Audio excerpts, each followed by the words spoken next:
What's it really like to live in Bangalore, India? Well, in this video, I'm going to take you on a journey through the city that I'm so privileged to call home. Hi, my name is Ivana and I've been living in Bangalore now for 3 years. When I first came to India, I never would have thought that Bangalore would end up being my home, but it is, and I absolutely love it. Our journey today starts at the airport here in Bangalore because that is something that really makes Bangalore very special for me. Its location. Bangalore is almost in the center of India, which makes it so incredibly well connected. It is very easy to travel to the north of India, but also to the south of India, not just by flight, but also by trains and by buses. And actually, Bangalore is also very well internationally connected. Just a couple of years ago, we got a direct connection with Thailand for the perfect holiday, but actually also with Amsterdam, which is my hometown. I was so happy with that. So when you live in Bangalore, it is super easy, not just to travel all over India, but actually also internationally. This is only the beginning of our journey, and obviously I'm also going to be discussing the challenges that I face living here in Bangalore, so make sure that you stay tuned until the end of this video. Time to hit the road for our Life in Bengaluru tour. Driving towards the city from the airport, you'll slowly see the landscape change from a lot of greenery to bigger and bigger buildings. The biggest misconception that people have about Bengaluru, however, is that it's a super industrial city with no character or culture. Throughout the video, I'm going to show you the many layers of Bengaluru, so we definitely clear that wrong perception anybody might have. The first place where I always take anybody who's new to the city is the neighborhood Indranagar. Get ready for our first night out in Bangalore. Welcome to Indranagar, one of the most famous neighborhoods here in Bangalore and also one of my personal favorites. When I came to Bangalore, I really didn't know that it was the hipster capital of India. Yes, I dare say that because here in Bangalore, there is this whole health scene, first of all. If you want to order anything keto, it will always be there, available on Swiggy in multiple options. Eat Fit actually also started in this city. The chai shops, they're super hipster. And then we also have amazing restaurants with a lot of fusion cuisines. For today's little tour of Bangalore, I wanted to take you to one of my favorite hipster restaurants, the Fatty Bao. The restaurant looks super hipster. They have different kind of Asian cuisines. They have Malaysian, they have Japanese, they have a little bit Korean. The food is absolutely mind-blowing. So if you want to go for a hipster experience in Bangalore, I would definitely 10/10 recommend the Fatty Bao and hanging out here in the Indranagar. Or if you want a hipster experience in India, then Bangalore is your city. It's the hipster capital of India. Also, what I really like about Bangalore, it is now a Monday evening, about 10 p.m. and still, there are plenty of people in the street. However, if you want to go out, please do keep in mind that usually any parties, clubs, bars, restaurants will be closing around maybe 1 or 2 a.m. That's quite early, especially for Amsterdam standards. I was always used to partying until like 5-6 a.m. in the morning, but that doesn't necessarily happen in Bangalore. Also, another hipster thing, if you love beer, Bangalore is the city in India that has the most microbreweries. So yeah, this city has a lot to offer. I do believe the hipster culture is linked with the innovative spirit and startup culture that Bangalore has. To tell you more about that, let's first go to the most beautiful building in Bengaluru, Vedana Sudha. And what an innovative spirit we have here in Bangalore. Every single one of my foreigner friends who has visited Bangalore, and even my brother, immediately noticed the vibrant startup culture. So many famous billion-dollar companies have started here in Bangalore, and even though people keep calling Bangalore the Silicon Valley of India, I think by now Bangalore has actually surpassed that term and proven itself as not the Silicon Valley of India, but the innovative capital of India. For me as an entrepreneur and somebody who has had her own company for the past 5 years, it was nothing less than thrilling to come to Bangalore and see what all the startups are doing here. One such startup that recently launched is Senicpod Sit and Go. Senicpod is a company which is completely run and managed by Senics, the Indian word for ex-servicemen or veterans. And I honestly couldn't be more proud to be a part of this organization. During COVID times, doctors had a really hard time going back and forth between their homes and the hospitals. And Senics, so Indian veterans, actually managed that they were stress-free and safe during these challenging times. Now Scenic Pod has also launched Scenic Pod Sit and Go, which has a 3-step safety protocol. Every single driver of the new initiative, Scenic Pod Sit and Go, is trained by Indian ex-servicemen. The cars are all tracked and monitored in the Scenic control room, and the drivers actually also wear gloves next to a face mask, but they also have these beautiful formal uniforms. And of course, there is a shield in the car to make sure everything is according to the highest hygiene standards. But this is only the first step of the 3-step safety protocol, because for the first time in India, there is a completely electric fleet launching, which is available for consumers. Every single car in the Scenic Pod Sit and Go fleet is fully electric, which means that while transferring here in Bangalore, it is also safe for the environment. And then the third step of the 3-step safety protocol is that you don't need an app to use this service. There's a huge part of the Indian population which still doesn't have access to a smartphone or even the internet. So Scenics actually wanted to make sure that even these people have safe transfers. Now you might be wondering, how does this work and how can I spot them? Well, these cute little bonbons, as I like to call them, are available all over Bangalore. And when you see the pod light on top of the car, green, it is available for you to just step into the car. Upon departing, the driver will turn the pod from green to blue, which means that it's occupied. So even if you see this little bonbon passing by and the pod light is blue, then it is not available. But if it is green, you can always just walk in. There is a smart meter which will be tracking your ride and your expenses. Scenics obviously want you to pay a fair rate, so it is all according to market standards, and then you will be delivered to your destination in a completely electric car without an app. Honestly, I am so honored and beyond excited to be part of such an amazing initiative, which today starts in Bangalore, but hopefully will soon be expanding to other Indian cities, and who knows, maybe even international. But don't get confused. Below the surface of all this hipster and startup culture, Bengaluru has an incredibly rich history and culture in which the native Bangaloreans take great pride. It's easy to miss this, being blinded by all the modern comforts and entertainment that Bengaluru has to offer. However, beyond the modern malls, hipster restaurants and tech parks, it's the cute local markets and of course the local eateries where you can find the true riches of Bengaluru. Therefore, I asked my friend Shruti, who is a true Kannadiga, to help us get a better understanding of this side of Bengaluru. First of all,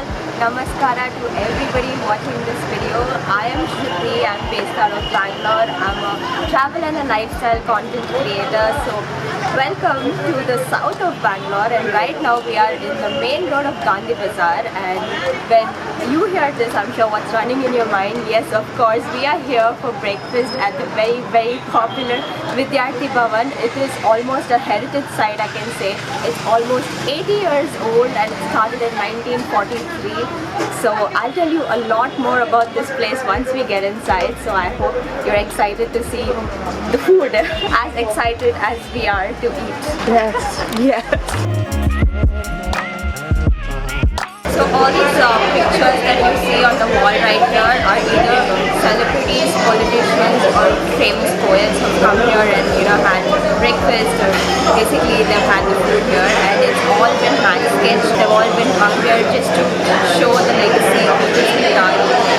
Vidyarthi Bhavan is very loved and frequented by locals. Some Bengaluru families have been coming here for decades for their delicious weekend breakfast. The waiters also have next level skills and carry more plates than I've ever seen anybody carry in my life. Excited to try it? Yes, extremely love it. So what is this? So this is Uddin Vade with sambar. That is urad dal vada with sambar dip, and this is steaming hot idli with sambar dip. That looks amazing. So if you don't want dip, you can ask him to give it separately with chutney and sambar. The vada and the idli are amazing, but the true gem according to me is the dosa. It's a crispy on the outside and soft on the inside savory crepe which is served with a potato masala. Shruti told me that some people believe the recipe for this has never changed in all this time. One of the reasons why this place is so popular is because people believe that the taste hasn't changed one bit since 1940s. The local language Kannada is something that's very dear to native Bangaloreans. I asked Shruti why this is. I think the emotional attachment that people have towards Kannada here is people are very proud of their language, and people are very proud of all the traditions and cultures that we have here. And one of the reasons why we are kind of stress on our language and the importance of our language is only because we want to preserve it. This is pretty much the same with every state of India, and that's a very beautiful thing. Like, we all respect our boundaries, but at the same time, if you belong to one particular state, they are very proud of their language and they want it to be preserved as long as they can. So one of the reasons why they teach their kids and their grandkids about the language and tradition is only because they want it to be alive as long as it can. That's the beauty of India, I think. Like, we are very diverse, we're very welcoming, but at the same time we make sure that our traditions and culture is not compromised, and we do share it with people who come in, and very proudly we talk about our language and our traditions. Shruti, thank you so much for showing us a little bit of Bangalore heritage today. My pleasure. I hope you liked it. I loved it. Thank you so much. And this is actually how I also feel people kind of underestimate Bangalore because they see it as this big industrial city, but at the same time, there are so many layers of cultural heritage if you are willing to look for them. Bangaloreans in particular are very welcoming to outsiders. People very often ask me why I specifically chose Bangalore to settle first in India, and for that explanation, I'm taking you to another lovely spot called Church Street. This is the first place I visited when I came to Bangalore for the first time, so it's only fitting that I let you in on the secret what makes Bangalore really special in this place. What actually really captured my heart about Bangalore is the eclectic mix of people. Obviously, we have the original people who are born and bred in Bangalore, the true Kannadigas, who are so welcoming from people not just all over India, but actually also internationally. In contrast to other large cities, a lot of people come to Bangalore by themselves for work, which makes the city a lot more accessible. It was so much easier for me to make friends here. There are all kinds of events organized, focused on people meeting new people, and still every day I am meeting new friends in Bangalore. Does all this praise mean that Bangalore is without flaws? Of course not. Let me explain to you some of the challenges of living here while we're off to one of my favorite spots in the city. The biggest challenge I have faced here in Bangalore is the traffic. The traffic in Bangalore is actually so bad that it is officially the worst in the world. So I'm not just randomly saying anything. The ways that I have discovered to deal with this is obviously not to go out during peak hours, which are somewhere around like 8 a.m. in the morning until 11 a.m. and in the evening it usually starts from 6 p.m. up to, I would say, 8 p.m. So if you're traveling outside of those hours, I think you should be okay. Also, there are certain areas in Bangalore which are more prone to traffic. The Domlur flyover from Koramangala to Indranagar around 6 p.m. That's gonna take you a lot of time. If you get through that, you have experienced the worst traffic in the world. But like I mentioned, if you just travel outside of those hours, you should be perfectly fine. Then the final thing, which I didn't necessarily find challenging, but which I adjusted to, is that certain parts of Bangalore can be super modern. So you will definitely see girls wearing cleavage, wearing short dresses, wearing skirts and everything. Usually this is in the modern malls, but then there are also very traditional conservative areas, and over there you really have to dress for the occasion. So I personally would always err on the more conservative side. So even today, for instance, I am just wearing pants and a t-shirt because if I end up being in a conservative place, I don't feel uncomfortable. You can wear it, you can wear shirts, skirts and dresses, but a lot of people will stare, and I just feel it's not really appropriate. So that is definitely something to think about, especially if you're a girl. I would tend and recommend to just adjust and dress for the occasion. Thank you so much for sticking around this far into our tour, because now it's time to reveal the absolute best part about living in Bangalore. Welcome to Kabam Park. And then one of the best parts of Bangalore, which is the weather. Before I came to Bangalore, I think 99% of the people who had lived in Bangalore or were born and raised here told me the weather is one of the best in the world. Having lived here for 3 years, I can fully support that, because due to its location, Bangalore has a very stable climate, meaning that the weather rarely goes below 24 degrees and rarely goes up more than 35 degrees, which makes living here so incredibly pleasant. My quality of life has improved so much by being able to spend so much time outdoors. Only during the monsoon season will it rain quite a lot of days, one after the other, but that only lasts, let's say, 2 or 3 months, so it's not that big of an issue. And actually, when it becomes a little bit hotter in May, June, the monsoon season is actually very cozy after that. Really, the weather in Bangalore is something else, and it makes life such a huge pleasure here.